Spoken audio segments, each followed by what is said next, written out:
శివశక్తులు జోగినీలకి బౌన్సర్లు అవసరమా అంటే అవసరమే. ఎందుకో చెప్పనా, లక్షలాది మంది మన్నలను, లక్షలాది మంది ప్రేమను సంపాదించుకున్న మేము, కొంతమంది చెడుగా ఉంటారు, కొందరు మంచిగా ఉంటారు. అందులో ఎక్కడ కూడా అపశృతి జరగొద్దు.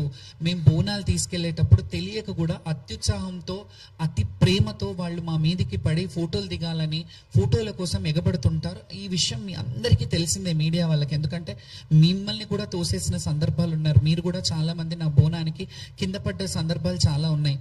సో ఆ బౌన్సర్లను పెట్టుకున్నారంటే ఆ బోనం పడొద్దు, బోనం భంగం కావద్దు అని చెప్పి ఈ కల్చర్ని భ్రష్టు పట్టియొద్దు, కల్చర్ని రిప్రజెంటేషన్. నేను అమ్మకి 365 రోజులు మనకు అన్నం పెట్టే అమ్మకి మనం ఒక రోజు బోనం చేస్తున్నామంటే అది పవిత్రంగా తీసుకెళ్లాలని ఒక్క పొద్దుతో, ఉపవాసంతో మేము వెళ్ళి అమ్మవారికి నైవేద్యం ఆటపాటలతో, డప్పు చప్పుళ్లతో ఇవన్నీ వెళ్ళి మేము ప్రజెంట్ చేయడం జరుగుతుంది. డబ్బులు గవర్నమెంట్ పెట్టట్లేదు, మా సొంత డబ్బులు.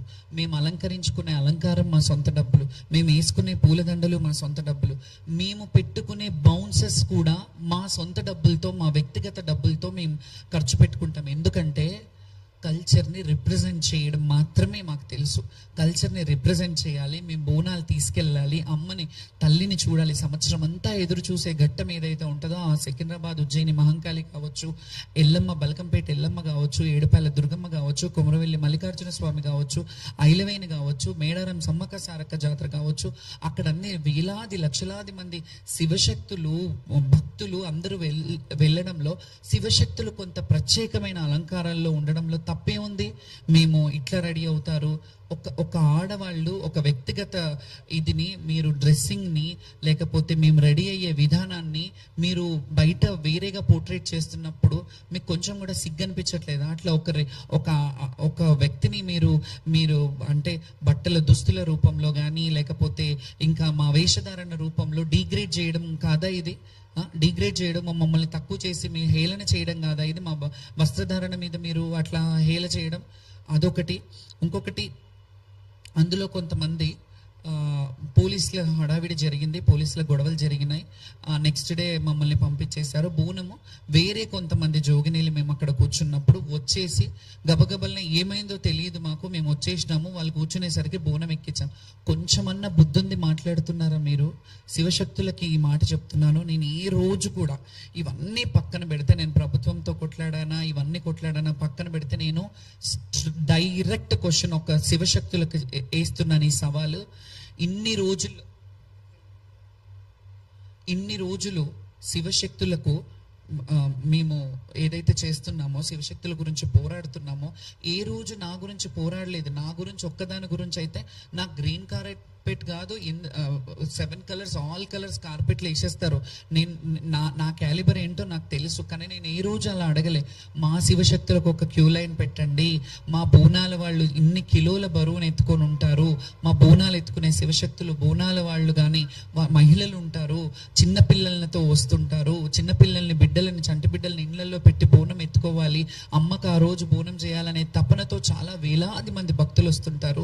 వీళ్ళందరి గురించి నేను పోరాడితే, మీరు ఈ రోజు కొంతమంది శివశక్తులు పనిగట్టుకొని, ఆమె పబ్లిసిటీ స్టంట్ చేసిందేమో, ఆమె మాకు ఈఓలు పిలిచారు, మాకు ఎండోమెంట్ వాళ్ళు పిలిచారు, ఈ ఆఫీసర్ రిసీవ్ చేసుకున్నాడు, ఆ ఆఫీసర్ రిసీవ్ చేసుకున్నారని చెప్తున్నారు కదా.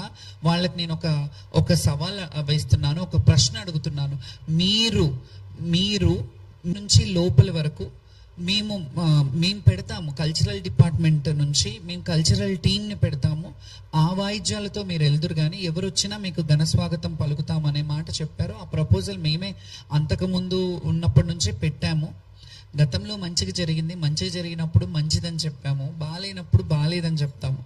మంచిగా జరిగినా బాగాలేకపోయినా ఎలాగైనా సర్దుకోవాలనే విషయం, ఈ తత్వం మాకు బోధపడలేదు ఎలా సర్దుకోవాలి. ఎందుకంటే లక్షలాది మంది వచ్చే భక్తుల్లో మేము ఎన్నో సంవత్సరాలుగా మా జీవితాన్ని అమ్మవారికి అంకితం చేసి, మా జీవితంలో ఎన్ని ఒడిదుడుకులున్నా, ఎన్ని కష్ట నష్టాలున్నా, ఏ బాధలున్నా, ఎండ వాననక ఏది ఉన్నా, ఏది వచ్చినా, ఎలాంటి అవాకులు చెవాకులు వచ్చినా ఖచ్చితంగా సంవత్సరం అంతా ఆషాఢ మాసం ఎప్పుడు వస్తుంది, అమ్మకు బోనం ఎప్పుడు పెట్టాలి, మేము ఎప్పుడు వెళ్ళాలి, మేము ఎప్పుడు అలంకరించుకొని అమ్మకు కనపడాలి. ఎందుకంటే అలంకార ప్రియురం మేము. మా జీవితాలే అమ్మవారి సేవకు అంకితమైన వాళ్ళము. ఈ అలంకార ప్రియుల అనే ఇదిని మేము అమ్మవారిని ఆవహించుకొని అలా అలంకరయ్యి చక్కగా అమ్మవారికి మమ్మల్ని చూసి సంతోషిస్తుందేమో, అమ్మ మమ్మల్ని ఆ బిడ్డలు వచ్చారు, నా బిడ్డలు చక్కగా వచ్చారు. ఎప్పుడైనా ఒక తల్లికి బిడ్డను చూసినప్పుడు వాళ్ళు చక్కగా ఉన్నారు, వాళ్ళు మంచిగా